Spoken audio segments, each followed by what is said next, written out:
Well, so we just read the Grimm brothers story, The Riddle. Do you want to give us a summary and then we'll talk about it? Mm. So there's a king's son, and he gets a great desire to travel the world. So he takes a servant with him, and one day they're traveling through the forest at night, but it's becoming dark, and they haven't found a place to stay.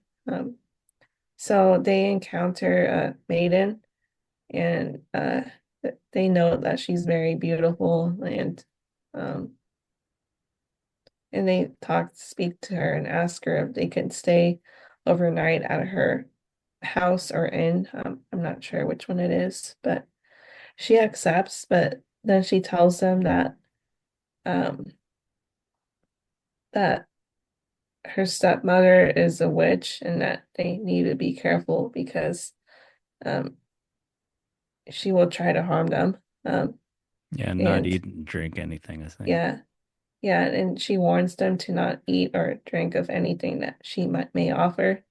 Um, but the king's son, he has no fear, and he just steps into the house, and there's like an old woman with red eyes sitting near a fire, and she welcomes them in, uh, and she offers, I think, maybe food and drink to them, and tells them to sit by the fire, but they don't take partake in anything, and they sleep through the night.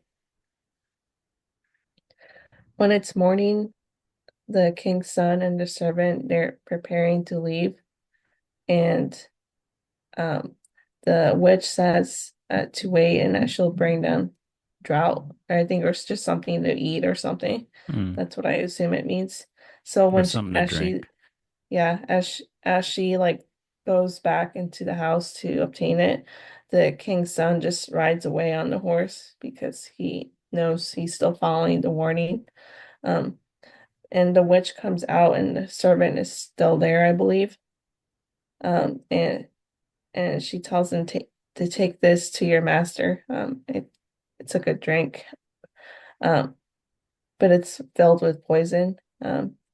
So the servant takes it, but as soon as he takes it, the glass shatters and the poison like travels all the way to the horse that the king's son was riding, and it kills the horse instantly. Um, and I think then like a raven comes and starts eating the horse. Yeah, and Um, that happens when the servant went to fetch the master. yeah, yeah. So in that time, like the servant decides to kill the raven. Um, Well, he comes so back to try to yeah, get his because saddle. And then yeah. yeah, yeah, and he kills the raven. And they keep traveling, and they find an inn, and the inn, they walk in, and the story notes that it's nothing but a den of thieves. I mean, of murderers, I mean. Mm. Uh, so the servant gives them the raven to eat and cook, and I think the innkeeper or and like the witch, they eat the like a raven stew, and like everyone there dies. Um, and and then like the daughter, like or the maiden in the house, like she was innocent and didn't partake in any of the criminal activity there. Hmm. And she shows them like all the treasures they had hiding, but the king's son refuses to take anything and tells her that it's hers to keep. And he leaves. Um, so then afterwards, the king's son and the servant, they keep traveling, and they come to a town that's known for its beautiful princess. And her thing is that uh, she enjoys riddles. And if she's to marry someone, it has to be a riddle she can't solve. So So far there's been nine suitors that have attempted, uh, and she saw all the riddles, and the consequence of that happening is that they all lose their heads. So everyone has died trying. And when the king's son sees the princess, he's so taken by her beauty that he decides to take the risk, and he comes to her with a riddle. And the riddle says, one slew none and yet slew 12. Yeah. Um, and she has 3 days to solve it.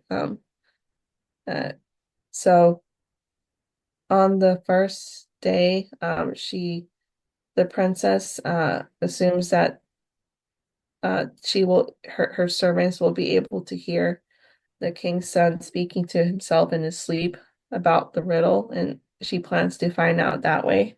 So on the first night, she sends one of her servants, but the master's servant already knew that they might try to do that. So the master's servant disguises himself as uh, as the king's son. The king's son's servant disguises himself as the king's son, and he sleeps in his master's bed. And when the servant girl like appears near the window or something, um, I don't know if it was near the window. I think Mm. so. But But yeah, he she's listening to see if he tells the secret in his yeah, sleep. yeah, he like jumps out with like and chases her away with rods or something, and he grabs her mantle in the process. Yeah, the Um, mantle, I guess she was like covering herself mm, with. It's like hit makes her hidden. yeah, yeah. So then on the second night, the princess sends her lady in waiting. So I think that's like the highest ranked maid, um, Must be. like her maid. Mm. So I think they're still anticipating the same thing. So the king's son, a servant, like jumps out and she chases her away with rods again. Mm. And they also grab her mantle in the process. Mm. And on the third night, seeing that they've had no success, the princess comes herself and she comes in with a light gray or silver mantle. And it was the Um, master that was sleeping this time because they had mhm. thought, you know, Yeah, that they weren't going to do that again. yeah. So they thought they were safe, and the master's sleeping in his usual bed. Um, so the princess comes, and the master is still awake and sees her there. Pretending to sleep, And though. yeah, he's pretending to sleep, and she starts asking him about the riddle. Um, and he responds with, Well, she says, like the first part, one slew none. What is that? And he said, a raven which ate of a dead and poisoned horse and died of it. And then she asked about the second part of the riddle, and yet slew 12. What is that? And then he said, the 12 murderers who ate the raven and died. "Hmm." So yeah, then he jumps out and with the rod and stuff, and the princess tries to run away, but he's able to hold her and grab her mantle. Um, and but she knows the answer now. So um, the next day, I think they go before so like a judge or jury or like king. They Yeah, go that's before right. someone. Yeah, Um, judges. The 12 judges. mhm. And the princess, I think she says that she knows the answer to the riddle. And then the king's son says that um, she came to his room at night and that he has the proof, and he pulls out all the mantles belonging to everyone. Um, so they declare that since he has the mantle as proof that she came to his room at night, um, like even though she still knows the answer to the riddle, like I guess it doesn't matter, and she must marry him. Well, she So didn't guess they, it. okay. But yeah, they say that now her silver mantle must be embroidered with gold, um, and that should be the wedding mantle. Yeah, gold and silver. Yeah. Yeah, good retelling as usual. What did you think about this story? Mm. Well, there's the threes thing again. There's always like a principle of threes going on. Yeah, that's right. So I noticed that. Yeah, three challenges, Mhm. three times when he could have died, and each Mhm. time arguably more dangerous than the time before. The first time Yeah. it's a witch, which to me seems like a dragon or something like that. I guess all Mhm. of them you could think of them like dragons that he has to slay. Well, the third one I guess is not like a dragon, but the first two anyway. You know, when he walks into the witch's house. He's been warned not to, but then he goes anyway. And she has red eyes, just like witches do. But to me, that makes me think of some kind of monster like a dragon. And, but she's welcoming, so she's deceptive. And she's also right by a fire, and she's like stoking the fire and cooking something or something like that. So that invokes sort of the fire imagery of a dragon, the power and everything of a dragon. And then the second time, of course, it's even more. It's 12 murderers. And Mhm. also the house is filled like after they dispatch with the poison, they dispatch the murderers. The innkeeper's daughter opens up all the doors of the houses. It's like there's many caves, many rooms, and it's filled with treasure. So that is, you know, makes you think of like the lair of a dragon.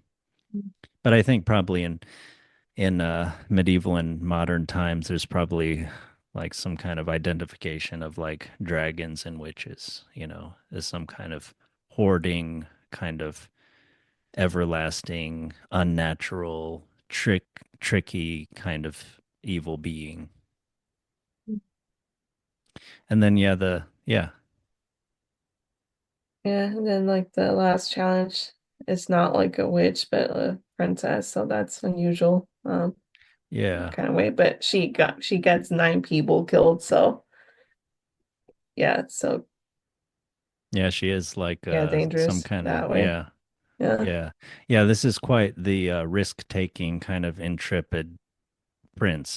This isn't like someone that was just looking for some Hmm. romance or something like that. Like he like it's mentions at the beginning he wanted to go out, so it's almost like a knight errant or something like that. Yeah. Yeah, and like I guess he could have found like the beautiful maidens before that weren't that dangerous, but he Yeah, wanted the exactly. challenging one. Yeah, Yeah. yeah, exactly. Like it was funny that the first two seemed, according to the story, like they might be marriageable. They were beautiful and kind, and they tried to protect, even though they're surrounded by evil, they were still good, and they tried to protect the servant and the prince. So, but yeah, he wanted to keep going on. Yeah, and the last one, we read another story that had like a haughty princess that kept giving like impossible challenges Yeah. but in that story, like the that was the servant who had who was it wasn't a prince, but the servant, like he had helped a bunch of animals, and then they ended up helping him, like uh, Yeah. to pass the almost the impossible tasks that the Mm-hmm. that princess had given him. Hmm. Hmm. But yeah, this one she's on a different level. I mean, it obviously reminds you of the Sphinx from ancient Greek mythology and literature. The Sphinx who is a woman who gives riddles and kills people if they can't solve them. But this one, it's the reverse. She tries to get riddles, and if she can solve them, then if she can guess them, then she kills the guy. Hmm. But if she doesn't guess, she marries him. So there's obviously the relationship there between sex and death. There They're very close to each other in many many ways. Yeah, numbers here. We have 12 murderers and 12 judges, so we have kind of like, you know, there's often kind of a parallel structure, like two opposites in a story.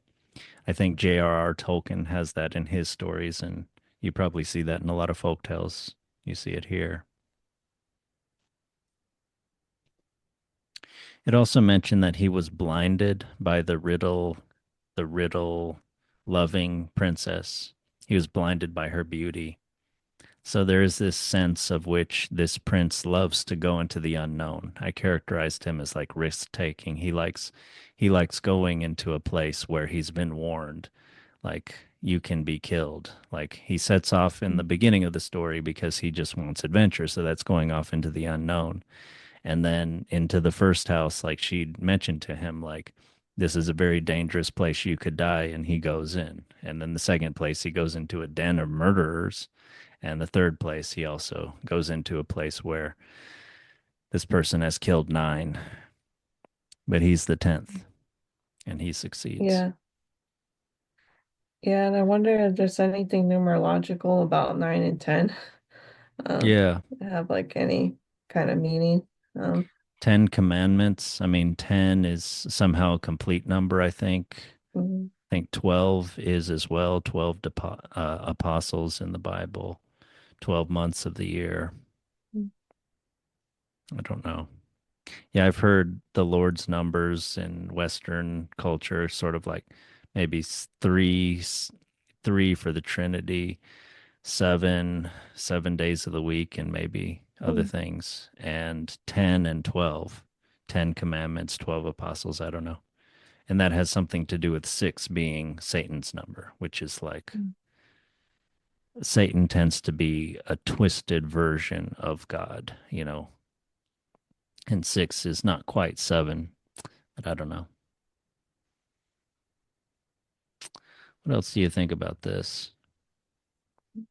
There's interesting that there's proof in this story that makes me think of like the golden slipper in Cinderella, or in the Disney yeah. version, the glass slipper, or you know, there's things almost wouldn't work out at the end, except there's this one piece of proof that in Cinderella, the prince like had put pitch on the staircase so that when she ran away the third time, he had prepared for that.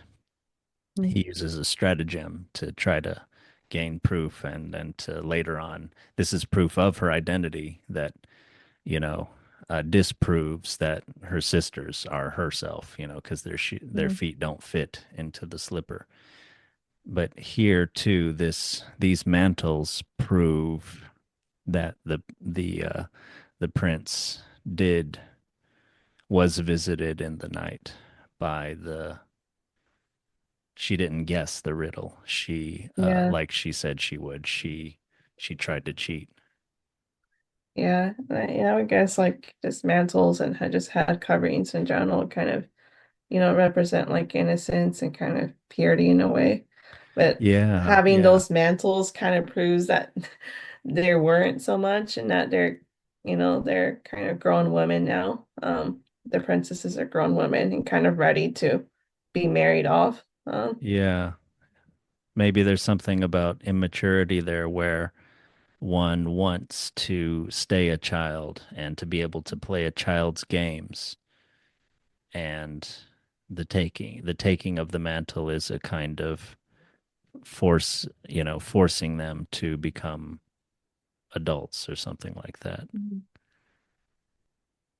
And maybe there's something about the prince that's like that, like he is the agent of transformation of others in this story. So he is able to get rid of the murderers. I guess in the first one he wasn't able to take care of the witch, right? Like the witch stays that way, right? The first Mhm. witch. But I anyway, think so. he gets rid he gets rid of the murderers, And there is something interesting about using the witch's poison to do that rather than himself or something. Maybe there's some kind of circle of completeness or something like that, like Mhm. nothing shall go to waste or something like that. It's like the energy has to go somewhere. But anyway, yeah, he transforms the den of murderers into like a liberated dragon's treasure trove. And then with the princess who's trying to waylay all these guys and to stay a maiden. Yeah, that's right. Yeah, the mantle is like a symbol of their maidenness, of all of them. And so maybe it's almost like there's this stuckness in like childhood, playing games, riddles, and everything, and Mhm. killing people, you know. There's this immature psychopathy there. Mhm. But yeah, he transforms them, at least the princess and maybe her maids and everything, Mhm. by association into married women, adults kind of thing. Yeah, but yeah, in a way they try, you know, they use this symbol of maidenhood as a weapon to try to hide their what wasn't that like to hide their identity or something, or maybe it's more like Yeah. they just go around with those, and then the servants Mhm. and the men were able to capture those as Mhm. just that helped Mhm. them later to have proof of Mhm. what's been going on. It's probably something like that. Mhm. One thing though I wonder is so the deal of the Sphinx woman, the riddle loving girl, is that I guess your riddle and you die within 3 days, or I don't guess your riddle and you you get to marry me. Mhm. Otherwise, they if there was no possible payoff, they wouldn't go and risk death Mhm. with their riddles. But why didn't the prince just like not let her guess it? I mean, why did he have to go through this whole thing of like, you know, giving her the answer? Like I have no idea about that. Yeah, I don't know. I don't I know, maybe wonder if just some attempt to like make her game like uh turn her game on on herself or something like or that. just like to just invalidate the game in a way. Or or just kind of like you said, like making her like grow up and not be so stuck on games anymore. Because he already had the proof with the mantles, and it seems the mantles were what kind of swayed the judges to like overlook that she maybe had an answer and and could get maybe could still get away with it because yeah, because I guess just the mantles were like maybe showing like she kind of was lost in innocence in a way by like being in that man's room at nighttime. Yeah, I was wondering Yeah. about that actually. There's some kind of play here on like sexuality and things. Uh, maybe there's some sort of almost this is a, you know, literary rendition of some more uh, less accepted kind of premarital sexual thing or something. Mhm. Yeah. But it is sort of, but anyway, the story is more satisfying with her, with him kind of letting her think she's won, you know, Mhm. rather than just her being baffled. Maybe the thing is psychologically, he reads her as someone, he correctly reads her as someone who would never quite be satisfied. Like, oh, you know, that was just a riddle that you just made up from your life, like that I could have never guessed because I just don't know your particular biography. This isn't like something like the riddle of the Sphinx in Sophocles, you know, that is universal. It's like the human being, you know. So maybe who knows if she would have tried to find a way out of it, or anyway, she would never have been satisfied. But he, yeah, in a way, like with a dragon or with others, he tames her. He tames her kind of Mm. wild, maybe malicious spirit. And that's also maybe something about coming of age.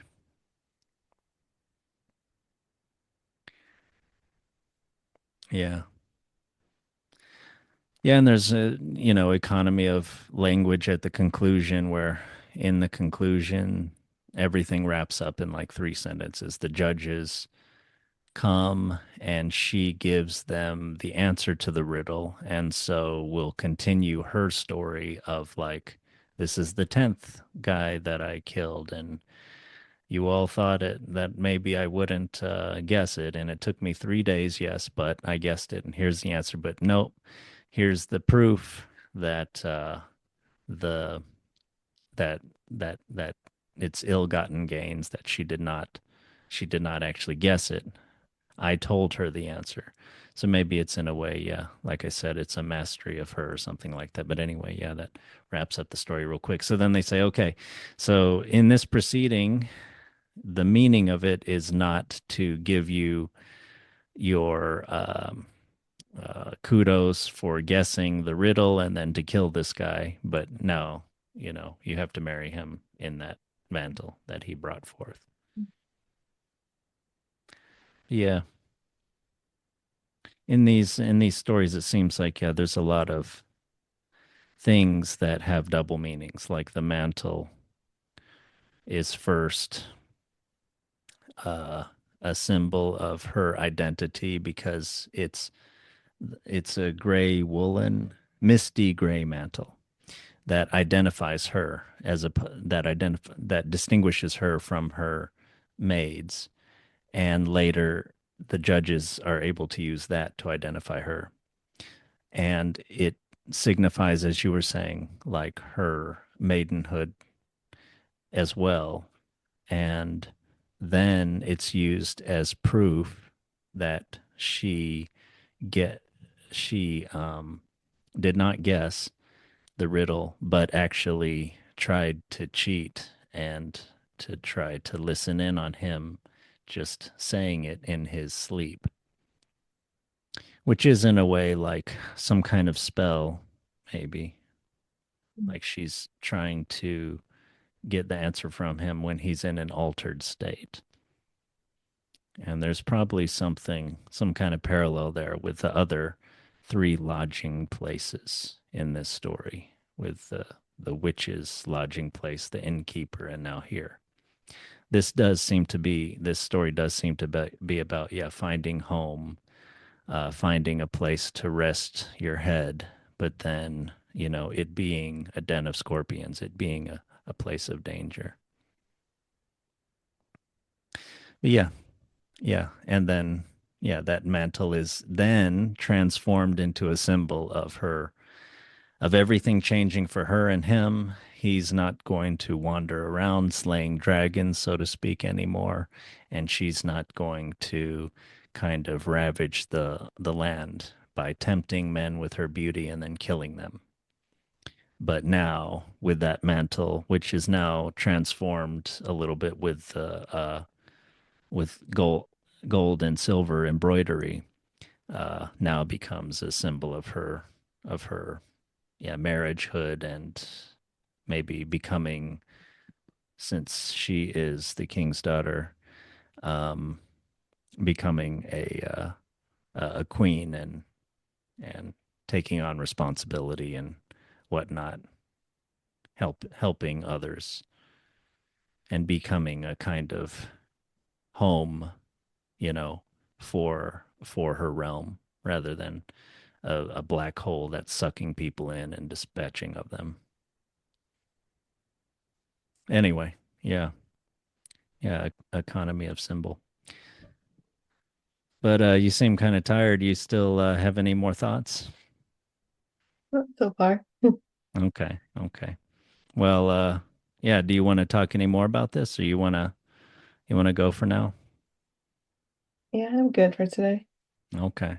Okay. Well, yeah, there was more to this story than I originally thought. I think that always happens when we read these stories, but it was enjoyable. And yeah, maybe next week we'll try to do Cinderella if you want to. And anyway, onwards and upwards.